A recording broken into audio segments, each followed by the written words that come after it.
স্বাগতম সবাইকে। কোথায় যাচ্ছি আমি সোনাই পাগল হয়ে গেছি, তাই সকালবেলা বেরিয়ে পড়েছি তোদের মধ্যে। আমি আবার অতটা ঠাকুর পুজোয় বিশ্বাসী না হলেও মন থেকে ঠাকুরকে খুব মানি। আমার মন আমাকে বললেই আমি সোজা চলে যাই কোলপুকুর মায়ের কাছে। ওই যে সবাই বলে না, মায়ের কাছে যাওয়া মানে কিছু চাওয়া।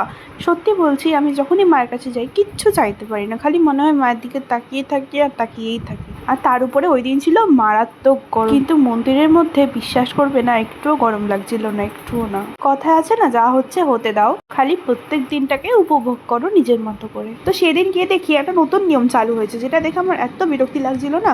থালি দেওয়ার জন্য লাইন দিতে হবে, যার জন্য 40টা মিনিট কেটে গেল সময়, বুঝতেই পারলাম না, দাঁড়িয়ে থেকে পা ব্যথা হয়ে গেছিলো। এই নিয়মটা আগে একদমই ছিল না, আগে টুক করে যেতাম, দিতাম আর হয়ে যেত। দেখো কি অপূর্ব মায়ের মুখটা। ধূপকাঠি মোমবাতি জ্বালিয়ে আমি বসে পড়েছিলাম একদম শেষে, কারণ সামনে একটুও জায়গা ছিল না, কিন্তু আমি যখন গেছিলাম জায়গা ছিল। তো মায়ের পুজো হয়ে যাওয়ার পরে প্রসাদ নিয়ে বাড়ি ফিরতে ফিরতে অনেক বেলা হয়ে গেছিলো। বাড়ি ফেরার সময় মিষ্টির দোকান থেকে কিছু মিষ্টি নিয়ে নিয়েছিলাম বাড়ির জন্য, আর আমি কিনে নিয়েছিলাম আইসক্রিম। খেতে খেতে টুকটুক করতে করতে বাড়ি চলে আসলাম। টাটা।